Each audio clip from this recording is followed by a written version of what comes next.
And we're live. What up, Brev? E-boys, E-girls. Welcome to Eden. Oh, what's good, bruv? What's Top happening, man. bruv? Top man. What other ones? It's ledge. Total ledge. What else?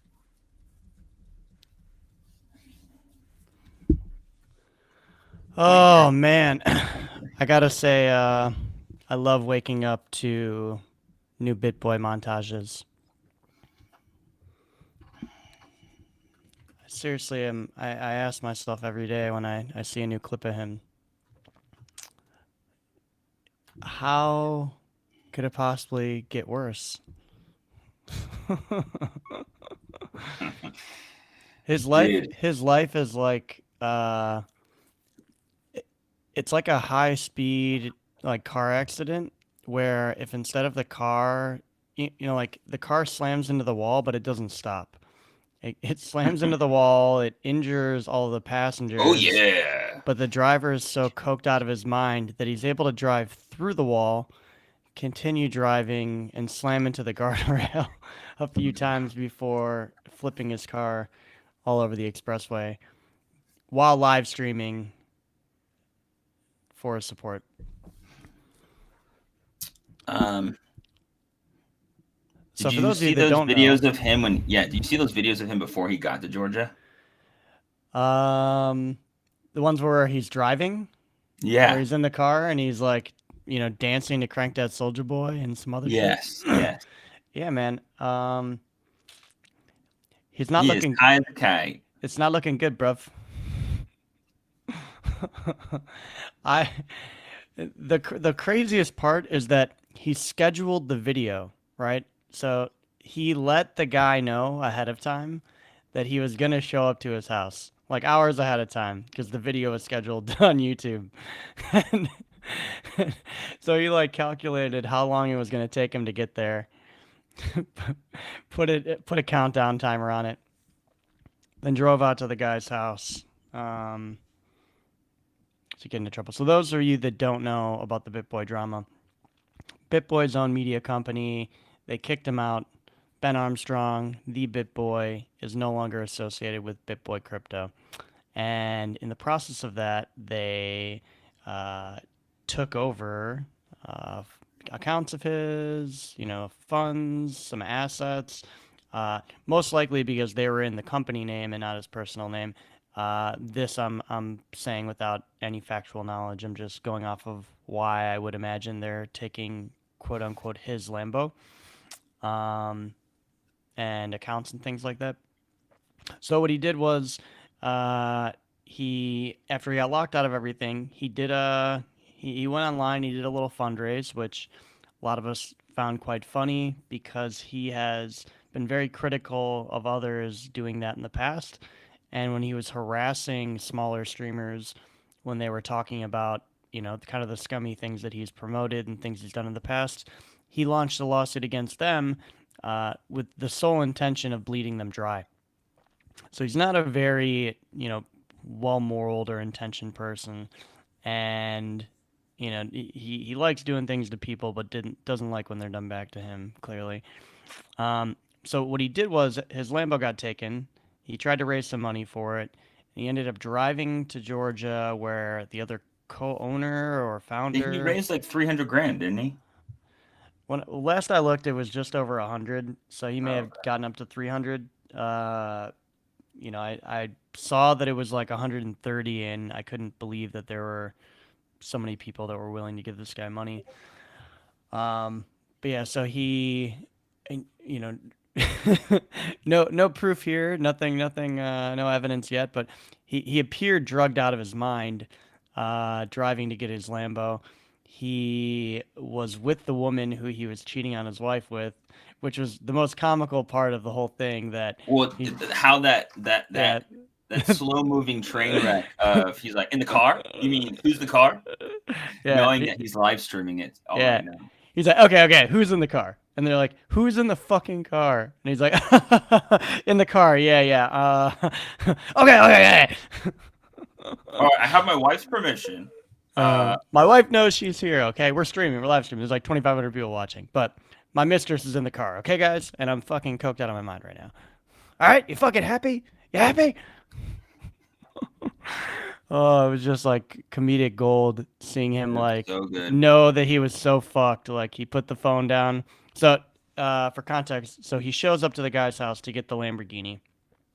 Upon parking his car and getting out, there's already police there. So he walks up screaming. The cops stop him, and from right there, like it's full go. It's okay, buddy. Like, are you armed? Where's the weapons at? What do you got going on? And he puts his phone down, puts his bag down so he can get searched. He's got a pistol in the back seat or a weapon of some sort in the back seat. So he came fully packing with his mistress, coked out of his mind to get a Lambo. This guy meant business, all right. But yeah, so they shake him down, and while they're questioning him, and patting him down, they ask him if anyone else is in the car, and you see his face just like, oh fuck, like I'm streaming and everyone who's watching this is gonna find out right now. And he's like, in the car? And they're like, yeah, who's in the car? And he's like, like, buddy, who's in the car? You got anyone in the car? He's like, yeah, yeah, in the car.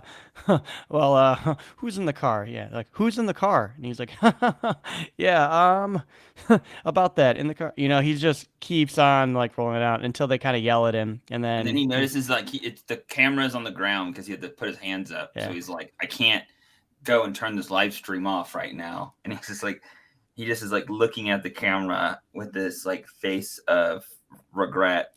Like, God, I'm so fucked. He just knew it was gonna get clipped to all hell and spread Yeah. everywhere. Like he knew it was absolutely game fucking over. So I'm not really sure like where this goes, right? Like I'm not really sure uh if he gets anything back. Like is this just entertainment for us right now? Like it is. I don't see him getting anything back.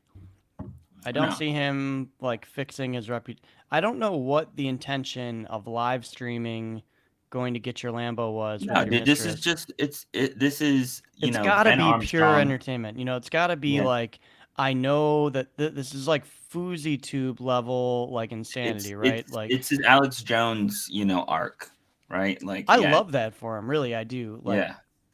Ben, the man formerly known as BitBoy, if you're listening to this at any time in the future, I love the new arc. I truly do. I love the Alex Jones arc, but you gotta know when it's right, the right time to live stream something, when it's not the right time. He's gonna come Going out so strong. His brand is back, dude. Just like he wanted. going with a loaded gun to your ex co-founder's house in hopes to negotiate getting your repoed Lamborghini back while your mistress is accompanying you may not be the best time to live stream. Just putting that out there. I don't know. No, dude, this is it's cost of goods sold, man. It's a business expense. Him going to jail is to get his brand back. He's gonna come back so much stronger, I think. It's I don't know if you pay attention to like any of the streaming culture or current streamers that are kind of making waves, but it reminds me very much of like what's going on with Fuzi. And Fuzi was like an old school YouTuber from when Yeah, he just got like you arrested in a hotel room or something, right? dude, if you hadn't been watching the train wreck unfold over like from the time he started re-streaming again until he just got arrested and kept under, I forgot what act it is, but like when the police are like someone deems you a potential like risk due to like your psychological state, they Yeah, like a can. prick for yourself kind of thing. Yeah, I forgot what the act is called, but that's what they did to Yeah. him. They went to go check him out at his hotel because he was getting threatened by some guy. Some guy had like, he's live streaming 24 hours a day. People kind of they're going to know where you're at. And you're going to have enemies or people that just want to troll and fuck with you. So this guy had called in a bomb threat to the restaurant he was at, said that he was Fuzi and that he was going to bomb the place. So like, made the waitress really upset. She didn't know what was real and what wasn't. And he's been swatted or had a bunch of shit happen to him over the last, like few weeks leading up to this. Um, but yeah, he was in his hotel room and he got this call earlier about, some kid threatening his mom and then the kid kind of playing around with him on the phone. So he calls the police, but he lies to the police. He tells them that there's someone there with a gun to his head and they're going to kill him. And, he needs them to come, that this guy's threatening his mom and threatening to kill him. So the cops show up and he starts being just like an egotistical, like douchebag to them, like, trying to use the I know, he was clout. like saying they're nothing or something Yeah, like. yeah. He's the biggest person in the world outside of, Andrew Tate and, I'm the most famous streamer. Like everyone's watching me, but you guys are nothing. I'm gonna make you lose your jobs. Like he's just a total piece of shit. Like he's everything about he is the type of person with money that like everybody hates. Um and I love watching the train wreck portion of him because he's always been like that. Even when he was like a smaller, quote unquote, smaller YouTuber that had clout in the YouTube streaming game, when there was only YouTube streaming and broadcasting, he was still a piece of shit. So, like seeing his train wreck now is almost like it's gratifying. It kind of feels you feel bad for him because you're like, damn, I sucks to see another person like go through all this shit. But to see such a piece of shit, like someone who's so shitty to other humans, have to deal with so much, um, it's just like a testament that karma exists. But anyway, I feel like this is the Ben Armstrong like Fuzi arc, like Fuzi live streaming himself, beating up 18-year-old kids and like talking down to them, just makes him look like a fucking idiot, peeing on their lawns.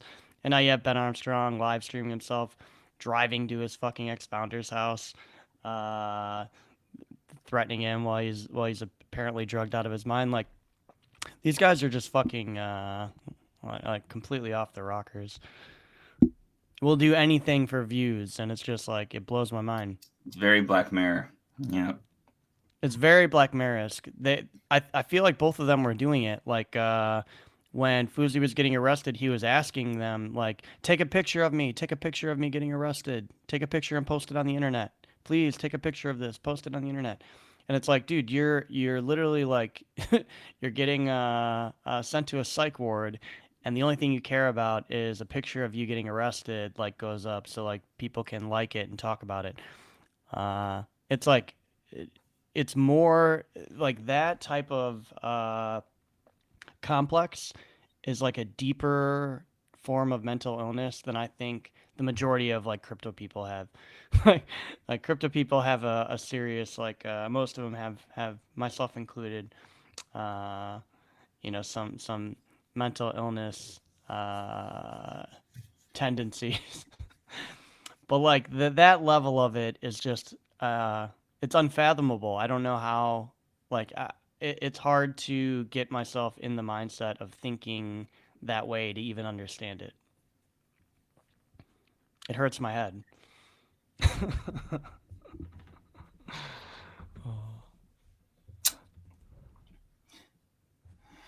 Yeah, I don't know. I don't know where he goes from here. Um, but it's there's no vol, there's zero going on chain. So, well, you remember the sailor is a bull Yeah, girl. of course. Yeah, that dude. She started like the massive bull run. So maybe this is our bull run moment. We need a new sailor as a bull girl Yeah, or guy. I mean, hey, maybe a guy comes out and he makes some banging records for us to I mean, yeah, his cancel. they already chopped up a BitBoy video when he was like in a hotel this week. I saw it. It's not bad. It was like you don't know who you're messing with or something like that. Yeah. Um. All right. Let's talk. What's going on? What's going on with the Brits, bruv? Oh man, the Brits, bruv, not looking good, bruv. We got It appears the Brits are getting cut off from like everything, which is weird because it seemed like the UK was one of the English speaking safe havens kind of, or the one of the places where you had the most favorable right. treatment when dealing with regulators. So There's a ton of companies located out of there too. yeah, so it's really strange to see. I mean, even when Coinbase started having their issues, the first thing you saw was them in the UK, kind of like showing off, like, "Hey, look at us. We're engaging with uh FCA. with the, yeah with the FCA over there." And like, so it kind of threw me through a loop seeing this. You see Binance like every few months having banking They're issues, always in hot water. huh? They're always in hot water somewhere. Yeah, I'm saying you see them every few months have an issue, so like you kind of brush it off. But to see it kind of more officially stated and a bunch of exchanges um, follow suit with removing their fiat on ramps, off ramps, uh, it's looking rough, bruv. Yeah, you got Bybit withdrew, and I think it has to do with their recent like a ruling on marketing. There was a ruling on marketing that just went through, whereas it's I don't know, it made it very difficult to do business as a crypto company in the country. So you saw a few exchanges being like, I don't know about this, and Bybit was the most vocal about it, and they withdrew services in the country. And now you're starting to see it on the banking side, whereas like JP Morgan Chase, their Chase Bank UK, is no longer allowing for deposits or crypto transactions on banking accounts or debit cards. I'll tell you this: I just set up some new Chase accounts, and I knew the branch. I didn't know going in there that I knew the branch manager from years ago, but luckily I did. So he came out to help me set up business accounts, and because he knows like the type of work I've been doing, that was like the first thing he said to me. Like, just want to make sure these accounts aren't used for like any type of exchange business, or I'm like, I'm not a virtual service or asset service provider. I'm not a money service business. I don't engage in any lending or borrowing with crypto assets. I don't use the fiat from my account to buy crypto assets or sell crypto assets. You will only be receiving funds from crypto assets being sold and transfer this account. And he was like, okay, I just want to make sure because the back offices, they're pretty tight about that kind of stuff and they'd probably close your account. So it They're not seems that like tight.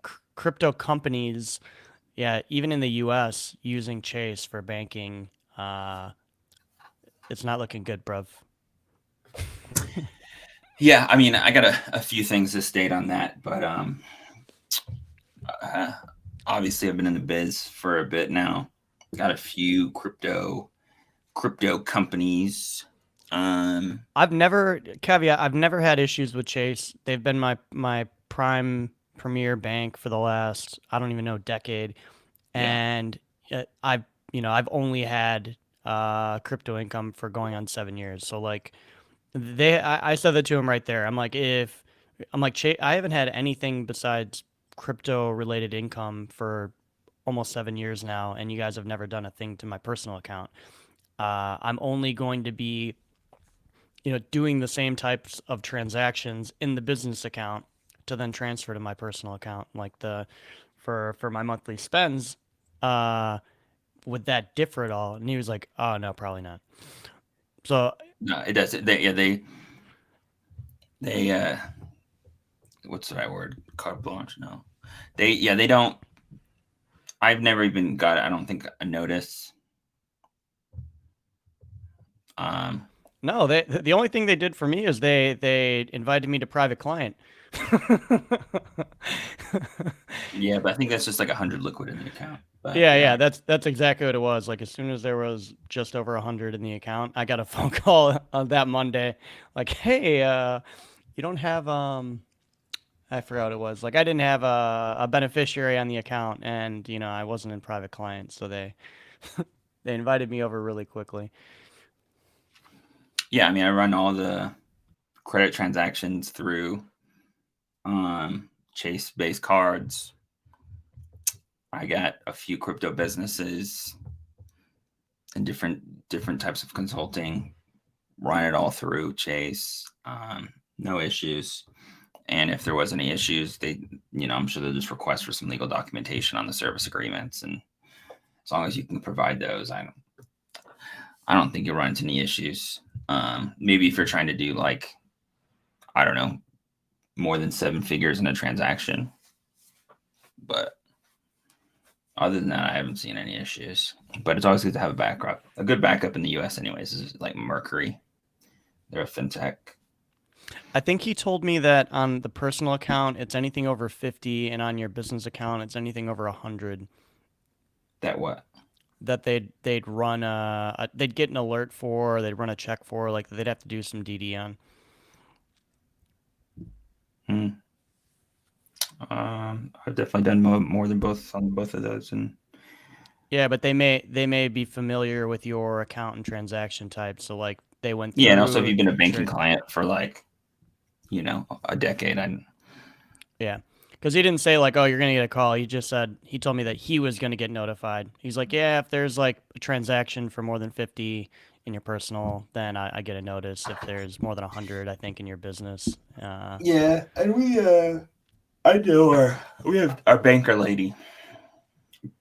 She knows us.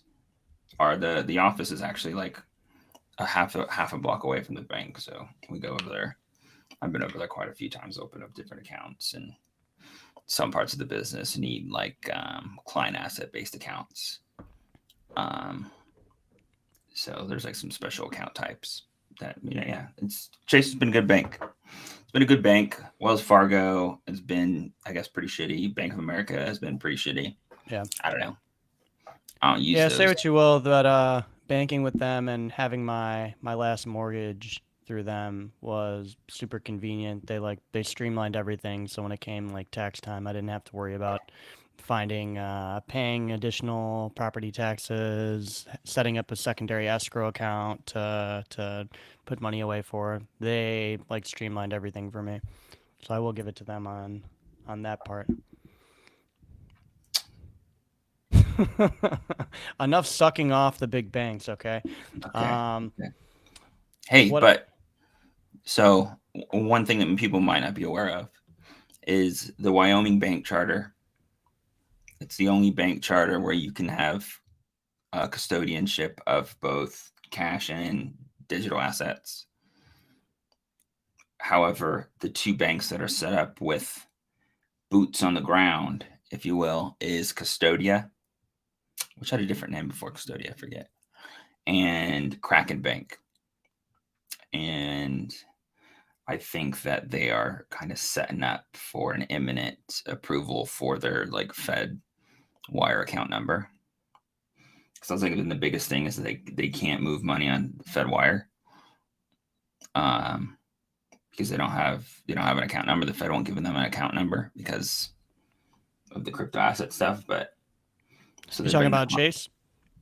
No, I'm talking about other banking options. Uh, And yeah, so just to I just to put it out there, if you're a crypto business, Kraken Bank, Custodia Bank, both based in Wyoming, they might imminently be ready to support. They've been in the process of suing the Fed for like 2 years at this point, and I think that they're kind of gearing up for an imminent approval. So maybe get on their wait list. Are you on either of their wait lists, or do you have any experience dealing with Kraken or Custodia? I And is don't Kraken know. related to Kraken the exchange? Correct. Interesting. So Yeah. they're getting into the banking industry. Yeah, they both have presence in Wyoming, Cheyenne. Like they actually have an office and everything already, as far as I know, as far as I'm aware. But yeah, I don't know what I'm allowed to say and what I'm not allowed to say, but I have been spoken to in terms of starting the onboarding process. So my assumption is they are gearing people up for an imminent launch.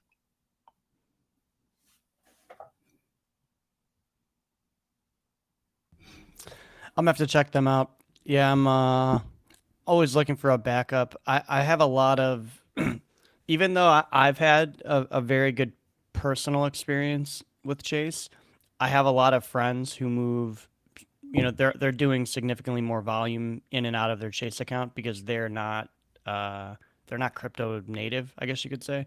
Um, they're very crypto active, but they don't work within the industry. They're not paid, uh, for their work or services in crypto. They have regular jobs that they're making fiat, and they trade for fun. For them though, where they were consistently moving, high six, seven figures on and off of Coinbase, uh, they ran into some issues with their banking. So even though I'm not doing that type of commerce through them, I I'm always looking for a backup because I would hate to be in a situation where I lose my sole my sole banking partner.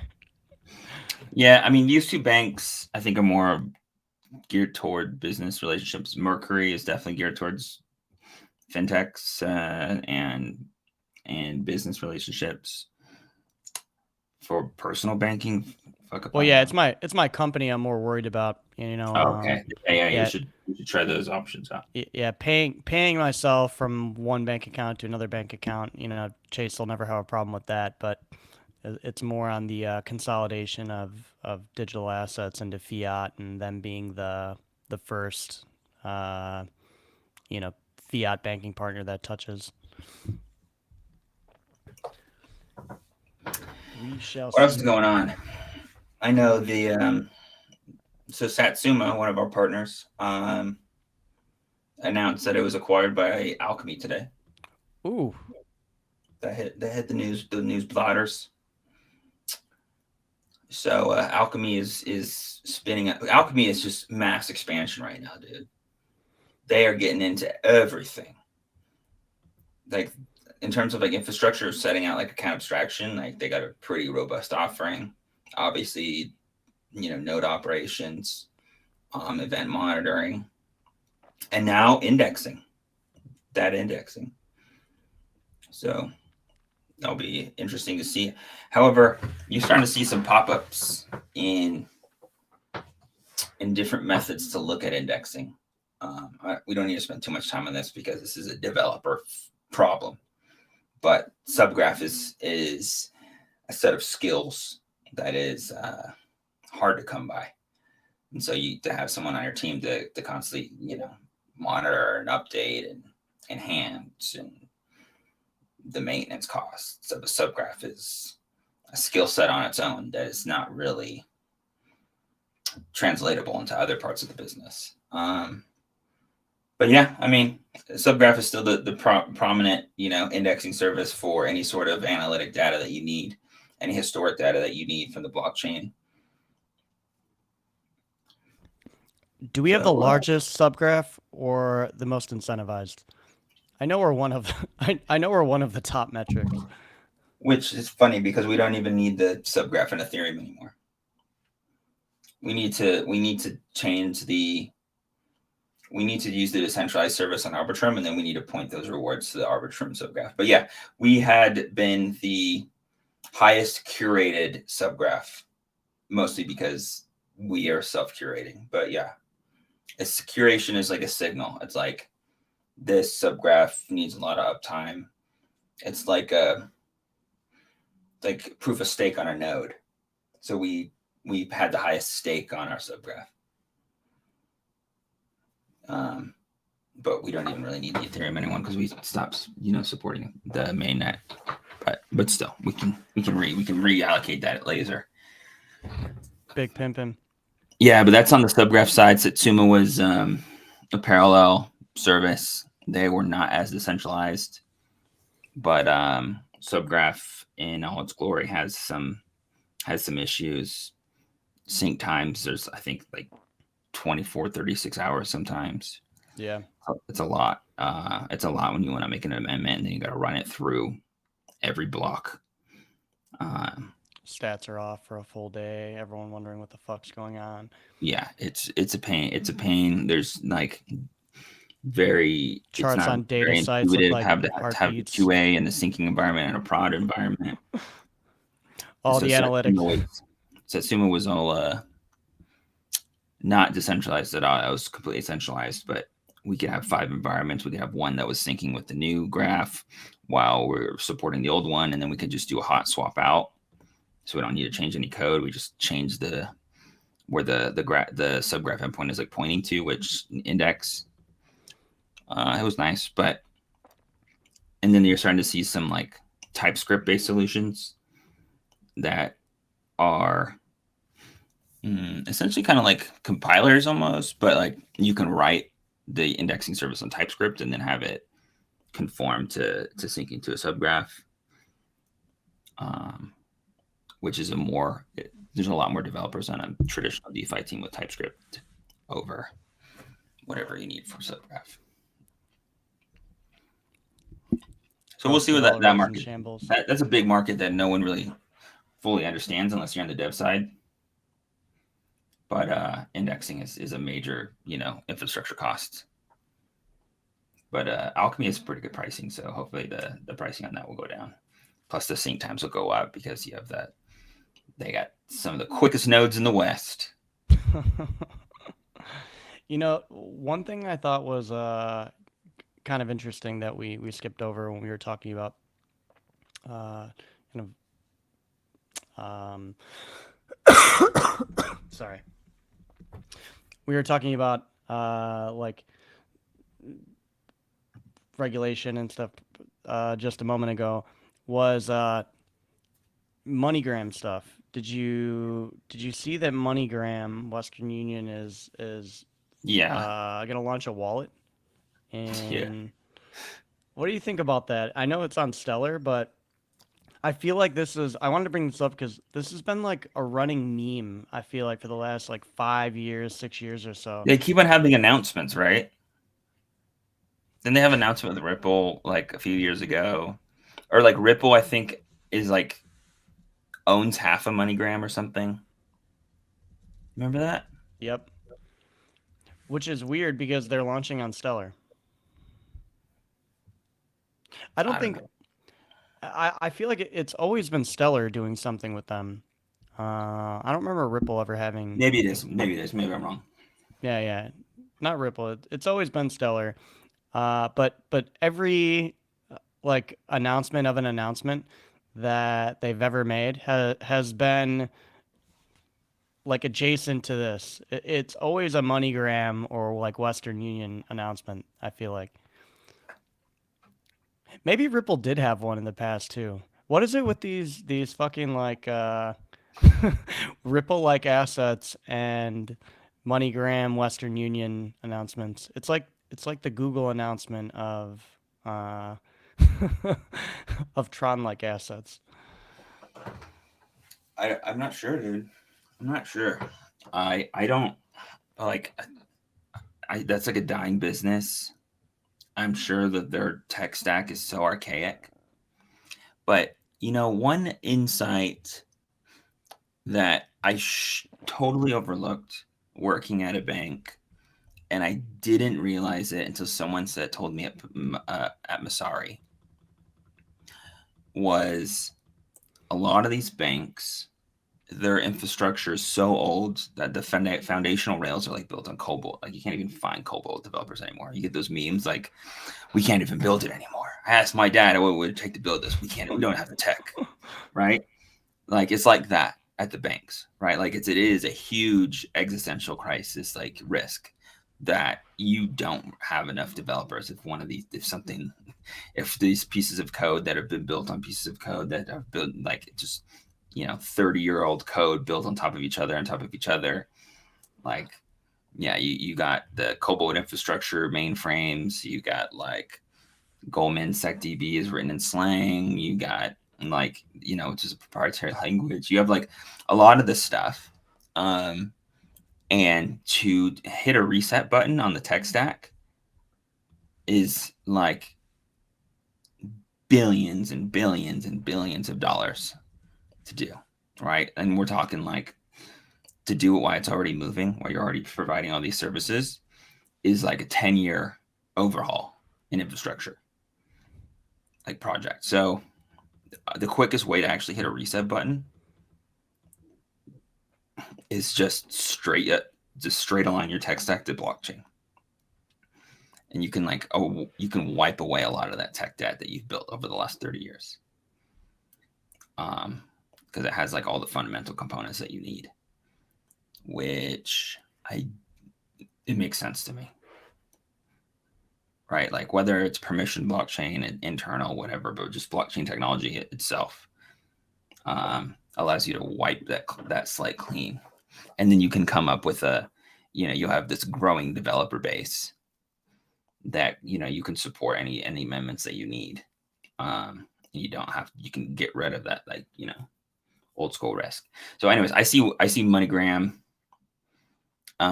Western Union, even though they're still massive, they still make a bunch of money because they charge us tons of fees. But yeah, it's been surprising that those announcements were like years ago. And now they're just announcing a non-custodial wallet. Yeah, yeah. So funny. Like the easiest implementation. Like, yeah, we're just gonna spin up a non-custodial wallet. You can fund it and send money wherever, no problem. What they're gonna do is they're gonna allow you to tie your address to your MoneyGram like username, and then they'll make it just like the human rootable addresses. Like you remember when that was a big thing when ENS had a bunch of competitors spin up? Or it was like I'm trying to think what it was called. Like something domains. Unstoppable. Unstoppable domains was one of them. They're still around.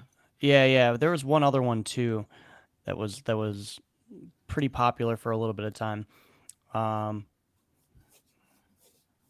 yeah, I don't remember. Kind of reminds me of that. Other thing I saw though I thought was kind of funny was Bitfinex is doing like a world tour kind of. They're doing a 7-month 21 city tour to educate communities about Bitcoin and blockchain. They're gonna spread knowledge of Bitcoin as a non-inflationary asset. Talk about the history, uh, the future of cryptocurrencies. It just it's very like Roger Verish to me. Like when I read about this, I'm like, what the Mm-hmm. fuck? And I just like I keep imagining like the picture of Paulo like with his thumb up, like in different places of the world. He's like with little kids in Vietnam, like with his thumb up and a four in the other hand, holding the Bitcoin standard. Is it global or is it just 21 cities in It's Turkey? 21 cities. I'm calling it the world tour. You don't hit 21 cities and not call it a world tour, okay? Oh, it's just first stop is Turkey. No, 21 cities It's across it's Turkey. it's across Turkey, yeah. Just you don't hit 21 cities and not call it a world tour, okay? Look, I mean, you got DevConnect in Turkey. You got something like 50% of people in Turkey like regularly using crypto or own crypto or something like that. Like that kind of adoption number is massive, dude. Turkey is a massive country, right? Istanbul is definitely top 10 in the world in terms of population. I'm pretty sure. I want to say 18 or something. I could be getting that stat way off. I think the last time I looked at that stat was probably like 8 years ago. But look, I think we had this discussion yesterday. Like post FTX, you're starting to see like some of these nascent domestic markets springing up. BTC Turk is a prime example. Yeah. Um, and the last person that ran a scammy exchange in Turkey just got sentenced like over 1,000 years or something in jail. So people are going to be running a tight ship. I'll tell you that much. Yeah. I don't And disagree there. maybe Bitfinex is doing it because BTC's Turk is just like they're eating well over there right now, and like they're like Bitfinex like we need to get a Turkish business up. You see Kraken is expanding in Europe. They've got Like Ireland and Spain or something. yeah, they got licenses in Ireland and Spain now. I mean, I think that someone was probably going to correct me if I'm wrong on this, but my understanding is Kraken and Bitfinex are the two biggest exchanges for Europeans. Kraken, really? That's surprising to me. No, I mean Kraken is the biggest like on ramp off ramp for Europe for sure. Everyone I know in Europe, that's what they use. Bitfinex wasn't a surprising one for me though. But Kraken's crypto to the euro market, I think, is the biggest in the world.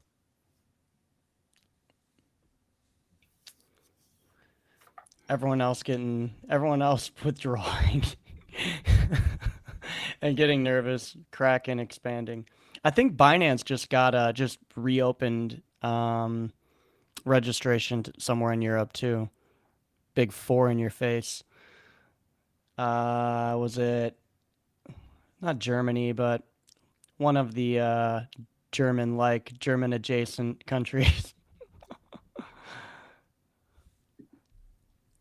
Can't stop, CZ. What are your thoughts on Binance? All of the we'll put it all into one like big bubble, the Binance bubble. What are your thoughts on that? You think Binance is going to have some cataclysmic event that shocks the whole industry, or are you more on the side that Binance has matured enough and has enough capital at this point to where even if they were doing things in the past to where if there was a bank run or they were audited properly that it could have come down that by this point in time they won't. Tell you that I'm on the side of the latter of it being uh, them being them having more than enough money now in their current state, and that much like Bitfinex in their early days, that there were a lot of questionable gaps and holes uh, in possibly the solvency of that organization. Maybe in like 2016, 2017, but by the time they were getting like investigated and providing documents to um, New York, I think they were being prosecuted. Um, they were already fully solvent. They had plenty of fucking money. Um, well, two things. First, Finex was my entry point into crypto because I was only really interested in Ethereum, and they're the first place that like I could trade Ethereum. Um, that's what back in my day, back in my YouTube days, how to buy Ethereum on Coinbase, how to buy Ethereum on Gemini were like the most watched videos, even though I didn't like, I was talking about conceptual stuff and like theory, not necessarily like trading, but so, and then, but I had most of my capital on Finex when they had that hack, and then they socialized losses to everyone, right? They gave you their like whatever, essentially it was a claim token. Um, and then they said that, you could trade the claim token, and then over time they would repay the amount that you lost through fees that they generated back to that claim token. Most people sold it at like 10 cents on the dollar, but they eventually paid it back. So it would have been a good trade. I think it probably would have took like 5 years, but Well, then hey, they launched 10x in 5 Leo. years, huh? Then they launched Leo, Was that and Leah? That might have been the same thing. I don't know. they had a token before that that was called. I'm trying to think what it was called. But that was like in the 2016 era. I wasn't Yeah, yeah. aware of any sort of issues that they had in terms of solvency back There were a then. lot of insolvency claim. There were a lot of insolvency or misrepresenting of their backing and Hey, I uh, mean, Tether and Bitfinex has always been like that, but we've yet to yeah. prove them wrong, right? They're still operating. I So, will say that back in that era, I was on the fence. I wasn't in the camp that they would, that nothing would happen to them, and I wasn't in the camp that something for surely would. But I'm now in the camp that not financial advice. I'm just a purple cat boy on the internet. But I'm now in the camp that like anytime Tether, USDC, something like that, one of those lose peg, it's just free money to pick up. So I don't mind risking. I mean, there could be something. There could be news where that completely absolves my theory, right? But uh, given the current state of their financials, there's never been there's never been a instance where I've worried that they weren't gonna be able to fully back themselves or return to peg. I talked about this on one of the streams when you were gone, but like the USDC one was really funny to me because we have their financials. You knew exactly, even in the worst case scenario, what they could be, what you could be fulfilled at, and people were still selling it down, way below that number. I think like max pain for USDC would have been like 94 or 96 cents or something, and people sold it down what was it, 89? Like it was below 90 cents. Look, I take the stance before we even get into finance. I take the stance that like a lot of the OGs trade on Finix. I don't know if the last bull run was like that because I know that the post BitMEX like things have changed a lot in the trading realm. Just like where I grew up, it was Bitfinex was where the OGs were, especially in the Bitcoin space. But Totally. like if we were to see USDT like go up in smoke, we have a huge existential problem with the market as a whole. So even if you're trying to arb that down and it turns out that it's true and that USDT is worth nothing, like we're that might be like a nail in the coffin kind of thing where crypto's gonna go Well, down only it for a would long time. never be worth. All right, there's a non-zero chance, but it will close to never be worth nothing because of their backings now. Like now, the way that the whole financial system would have to go down in flames. Like not just crypto, but like the global financial system would have to go down in Yeah, flames. it's like when people talk about like if the US debt were to default, right? They're like, well, how would we deal with this situation? I'm like, dude, this is the least of your worries. If the US defaulted on its debt, like we're in a whole shitload of trouble. And how everything is priced in the entire traditional finance like market, that's the least of your troubles. What you're gonna see next is anarchy and chaos. Um, I can't imagine that the other like institutions would allow for that to happen. Like you saw how quickly some of the funds, market makers, and larger participants Well, because they understand stepped. that it's an existential crisis. Like if Yeah, there was ever an issue with redeeming USDT for US dollars, that would be the canary in the coal mine. This whole fucking house of cards is going to come down. Um, so I mean, at this point, like they've made so much money, it is interesting to see like those massive USDT prints, and then obviously the market going up, and then if they're holding assets because you still don't really know I don't think they disclose what the actual makeup of USDT is. I know that they're like one of the biggest buyers of commercial paper and short term bonds at this point, but um, how much? Because I know in the past there were like claims that it was actually held in Bitcoin and stuff, and so like they're who's well, that minting was all the this issue money? back then. Was that Yeah, they were they were stating that it was all backed by one dollars, it but they're was actually one to holding one Bitcoin. backed, but it was like 70 per something backed, and then I think the rest of it was a mix of like Bitcoin, T-bill, real world assets, and uh, and Commercial paper, stuff Ethereum. like that. Yeah. Yeah, yeah, but it's actually much more than that.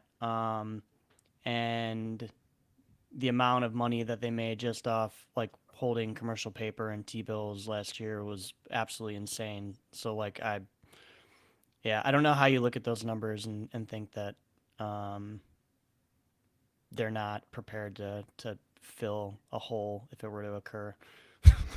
Yeah. So with all that said, I think the same applies to Binance. If Binance were to come tumbling down, like that would be an existential crisis because Binance provides so much of the infrastructure and so much of the volume in the space. Especially if it were to go into like some sort of like liquidation or bankruptcy, whereas like people's assets on the platform are unable to be traded on, like that would put a huge liquidity crunch in the system that it would be difficult to come back from. So I'm in the camp of Four. It's not even worth the FUD Binance because our whole Four. industry is fucked if there's any sort of like bad acting there. But I don't think there is. I think that a lot of the pointing fingers at Binance could be like, especially like the Democratic Party's stance on China right now, which is like China bad. And just the just the Interesting. just the name of the founder is Yeah, enough. And yeah. like, especially, do you see that video that like showed up not too long ago of like when they initially set up their headquarters? It was in Shanghai, I think. No. Yeah, there's a Maybe I video didn't. I like don't know. it's a What? young CZ. It's like 10 years ago, Uh-huh. and it's like him walking through a Binance office, and I think it was in Shanghai. But obviously now it's still like up in like, where is Binance even headquartered? No one really knows. Like, just amazing to me, right? Like, so you'll set I've up heard a different lot of entities. I've heard a lot of funny and interesting stories from back then. I have a close friend I met in like my earlier time working in the space who was an old business partner of his in their early crypto times, not to dox like where they worked at together, but they worked together for a while, so he had a lot of interesting stories to share about the early days of Binance and pre-Binance and stuff. Look, I think that, yeah, at this point they made enough money in the last bull run to like clean up their books. Whether there was wrongdoing in the past and it's clean today, do we really care? Like, it depends on what it was. Like, are they using client assets for something? Because that's like a definite no-no. Are they doing some stuff that's like gray area? Then whatever, right? I mean, it's whatever you did. Like, look, every industry that has had like super impactful, um, that has been super impactful over the last like 10 years, is it was in some gray area, Yeah. right? Like Uber, I think is a great example. Like, they were definitely in the gray area everywhere, and they just used all of their campaign, their funding, their venture capital to put a strong legal team together and fight it when they can. Turo. They go into the market, they provide a service, they take the stance that it's completely ride sharing is completely legal. We fit within this criteria, and we'll just battle you. Yeah. We'll just take it as a legal expense, as I, a cost of doing business. funny enough, I recently read about and had to like, and I put my foot down with one of the with the guy who was renting me or ride sharing me his vehicle, because in LA, um, the LAX, the Los Angeles airport, had banned Turo because it said that they were like a taxiing service and they needed to pay, to have a fleet there. And they're not. They're a ride sharing service. They're actually a carpooling service. And they fought it and they won. And it's funny to see, like when how the law works and you're able to grasp onto these um, really, really thin straws in which fit you into some structure, whether it be for tax purposes or legal kind of framework purposes. You're able to, you know, mold your business or change the language of the way things work so that you're able to fit in these constraints of whatever law you're trying to or whatever classification you're trying to get your breaks. Because like it's clearly not a carpooling service. Like, I'm renting a car. I put in a request to borrow your car. I pay you for it. You loan it to me, and I give it back to you when I'm done. Like, that's renting. Uh, I grew up renting movies from Blockbuster. Yeah, that's how old I am. Um, Rest in peace. yeah, so like renting is a very familiar concept to me. If I were a judge and someone came in and tried to argue that like I wasn't a car rental service, I'd be like, dude, what the fuck are you talking about? Yeah, I mean, I think in this space, there's just a lot of gray area. And I think that like what Sam did at the beginning stages of like, I created Alameda Research, call it a research company. No one's going to challenge a research company. Maybe he did some blatant fraud in the terms of like how he what he said the business was for, but like there were no ways to do banking. There still today is very few ways to do banking when you're a crypto business.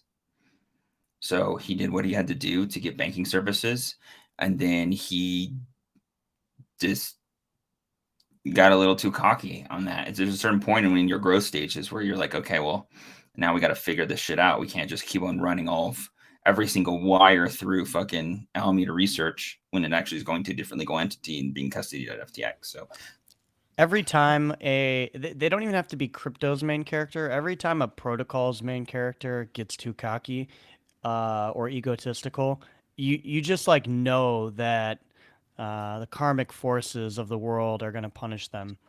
It happens every single time. You know, it's like it is Elon theory. You know, the most entertaining outcome will be. no, I say it more like the power corrupts. Like I don't know. I think that absolute power corrupts absolutely, or whatever that saying is that like you get these people in these positions that just they get way too cocky and they need to take a step back. And they're yeah, they're start cutting corners way too much. I learned a long time ago from a good friend who has run many successful crypto businesses and still has some that are operating doing well today, that you never want to be the first on the list. And like you obviously don't want to be the last or near the last either, because like then you're not profitable.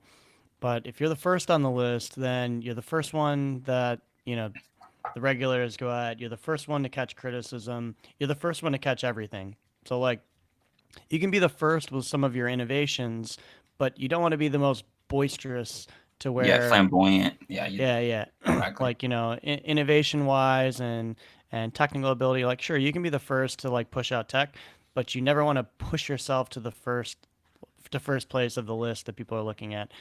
So they did a really good job at always being like in the top five when they were building different products, and they generated tons of revenue doing that. But it also gave them the safety of being able to look at the number one when the number one was getting in trouble for something, or the number one was making a change because you know, they got wind of some new ruling that may come through, or a new rule they're going to impose upon exchanges, or, you know, whatever service it may be, and they would make a change. So it would give you some breathing room, because you'd be like, okay, if they're doing that, there's a reason that they're doing that. We should probably like follow suit. Um, so yeah, I don't know. I've always kept that like close to my heart and in my head, and it's why I'll never be like overly boisterous or flamboyant um, in whatever I do. Yeah, you don't want to paint a target. That's the last thing you want to do is paint a target.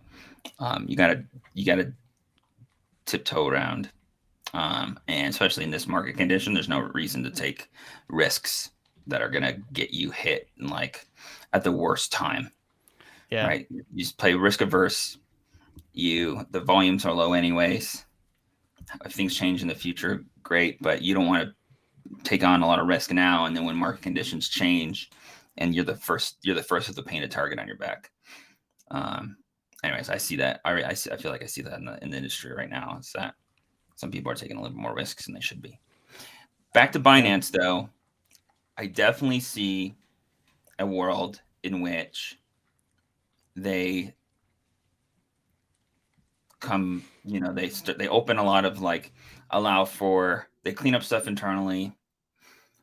Maybe they try to get some sort of like safe harbor, or like some, if we self-report this, go easy on us, tap us on the risk, but everything is good now. We have the right procedures in place now. We were a growing company. We are expanding. But we weren't doing anything that was, blatant fraud, or misuse of customer funds. And then see if they get a small fine, and then they headquarter in like Hong Kong, since Hong Kong's opening up a lot, seeing a lot in that space. So I could see something like that happens, and we'll see. We'll see how that looks, because the U.S. from like a government standpoint is like, well, even though Hong Kong is kind of operating as a separate entity, everything gets pre-approved by CCP anyways, right? So I could see that creating some interesting dynamics in the US just from like a government regulatory positioning perspective. But I think that I read something this week that like the whole ban on crypto mining and cryptocurrencies being illegal technically, um, but like you can go to Hong Kong and still buy them. Like Hong Kong has always been the proxy to the Western world for capital markets to Asia, right? And so that's clearly not changing. I think that that being the single point of capital control for China, makes sense to them. And so they're going to continue to do this with crypto, and I could see more companies starting to build a base. Hong Kong is a great hub for like a financial hub. I don't know what the impact has been since they've had all those like riots, but in the past, especially even the first few years after Britain gave up control back to China, it was still a super fruitful place to run a finance business, capital markets business. So I continue to see it as being a hub to the east.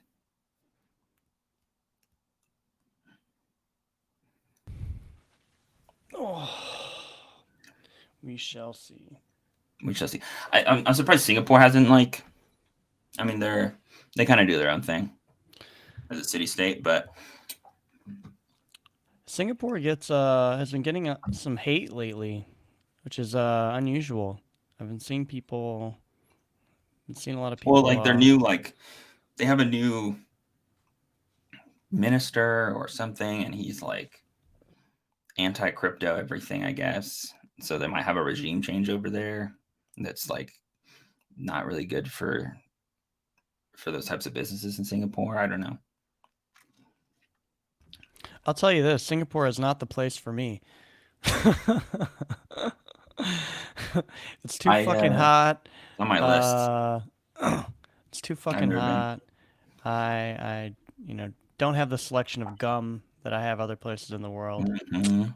Things are very, very expensive for no reason. And no one can tell me that it's only in like the tourist area. Like I left the fucking city, and went into the jungle to some restaurant, okay, to try some like local, really well known and respected, I guess, or um, chili crab, and it was good. It was fucking amazing, but it was still expensive. I think like half a crab was like $200 or something. Hey, man, I don't know why you thought it'd be cheap. uh, Singapore cost of living is pretty high. Like their citizens do well.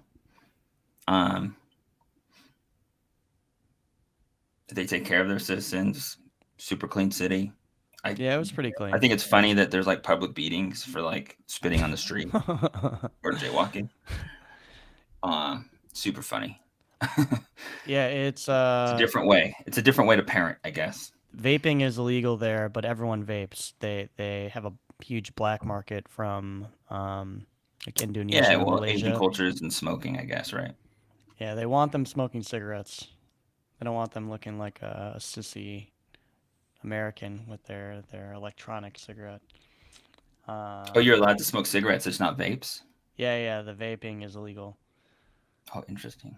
Yeah, I didn't know that. I came with my juice and my vape, and like you go through the secondary security when you get off. They run your stuff. I had it like in my pocket. I took it out and threw it in the thing. No one said anything to me, and I didn't find out till I was at a restaurant like later that Yeah, you day. told us this.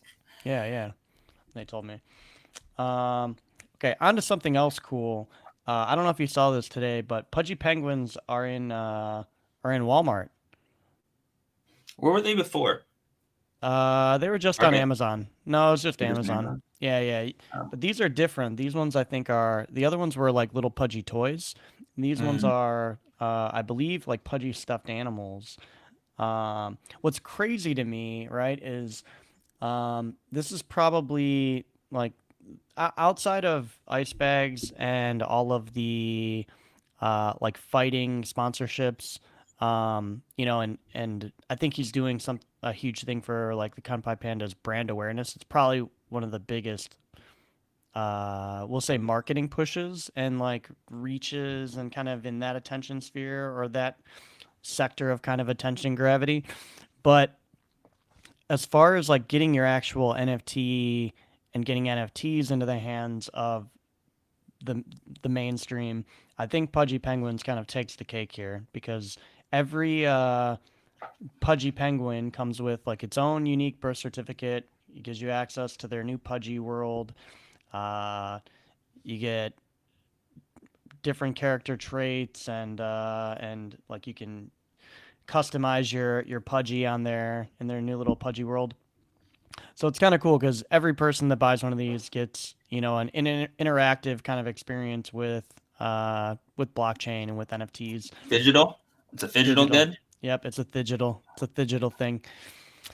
Um, but what amazes me is like this is the biggest thing we've seen in like NFT adoption, and there are still crypto and NFT people flooding it. Like, I just don't understand like how what will make these people happy. Dude, they're just vampires. Just you got to ignore the energy vampires. People FUD anything. It's It's easy, and it's also easy to get engagement with negativity. So it's really let me. cool to see Pudgies make it this far. I remember I remember the launch of Pudgies. We minted a shit ton of them, and when they revealed, we were very disappointed to say the least at Hey, first. And then and then I except for Flip. no, it was a few it took a few days before we found them funny. Uh I I forgot who was posting them. Someone was spamming them. We had like a private Telegram chat that was just like, I don't know, maybe 10 of us at the time. And I don't know if it was Elmo or Bergie who started spamming like some of these different penguins and using them as reactions, like, and then the more we were looking at them, we thought they were funny, so we just started sweeping them, and they were so fucking cheap because they Dude, had that was dumped to my like biggest L zero. in NFTs is that I was like trying to underbid people by like 0.01 ETH on their Yeah, orders when the things were like, they were point oh 0.02. Like every yeah, no one they're like nobody point oh wanted 0.03 when them. I was at them, and I was like underbidding people like I was willing like what $10 difference at Yeah, the time, and I had like 50 bids, um, and then they just started getting swept. So I got my one Pudgy. I'm happy. yeah, but Pirate Pudgy. Pudgies have been through a lot, and I definitely, Luca deserves some flowers taking over Pudgies when they were kind of at a turning point and at a low. There was a lot of external hate from other NFT gangs at the time. I don't want to call them communities. They're like fucking packs of wild animals. And getting a lot of hate from that. Plus, you had all the shit going on with Cole, and it's like they're just kids. You can't really blame them there for like making mistakes here and there. You're under such like a microscope when you're a founder in Web3 or DeFi, and for those guys, they're what, like still in college, I think, at the time. Like, they're young as shit. They didn't know what they're like really getting themselves into, I think. So Luca coming in, taking over, and now bringing it to the point where they're literally able to be in the hands of every person in the world through Amazon or through Walmart. That it's pretty cool to see. Dude, when is the ROG gonna get some utility? I got that ROG. I'm just sitting on my ROG. Bro, Rogs are still like what, close to an ETH? I don't know, but I know that the what are the mini ones called? The baby ones? Lil Pudgies? Yeah, they're up to like almost like half a ETH, I think. Really? Yeah. I still kept a couple of each, like a set of a few of I them. just have my one. I got my one and all the little derivatives I got from having the one. Yeah, I will shout out to Vinyl, 0x Vinyl. The Mecha Penguins are still like some of my all-time favorite derivatives of a project that's been made, and they definitely don't get enough love. Very, very like detailed mecha versions of your penguins.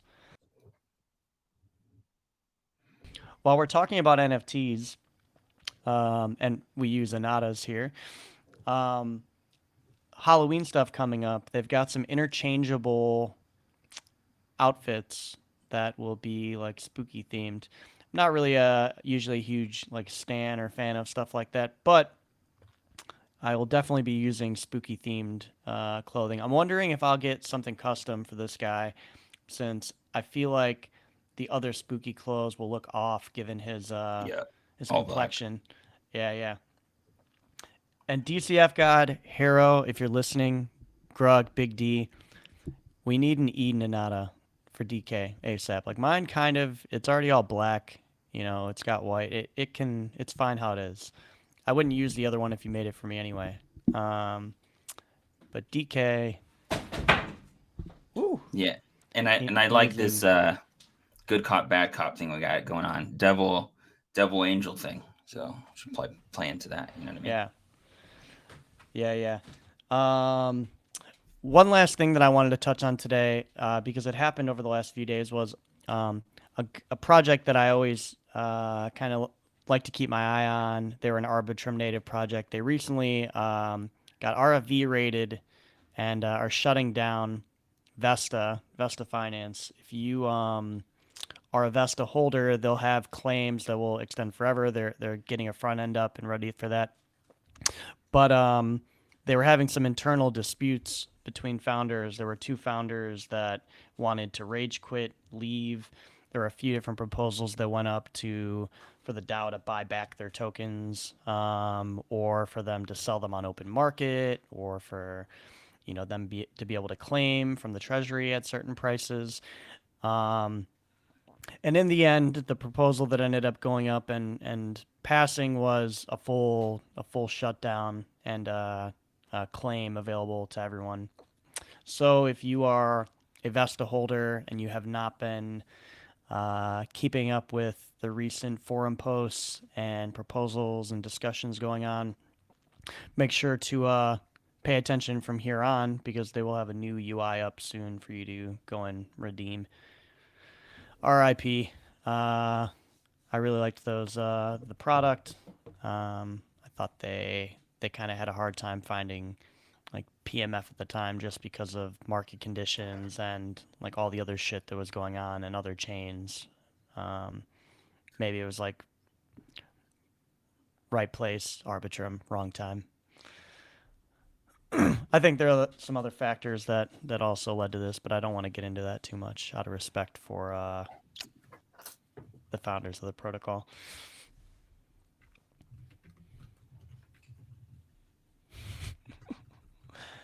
All right, it's time to get to work.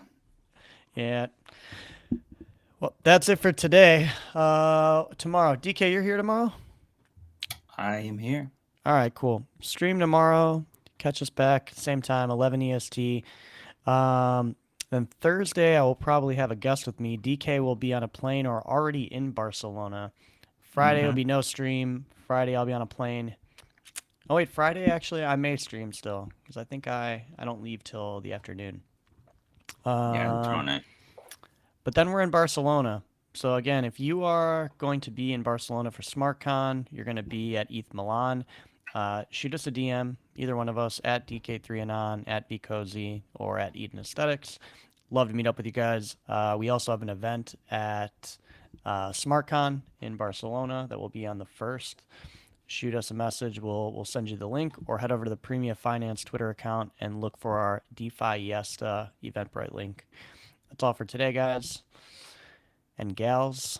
We'll see you back tomorrow. Bye.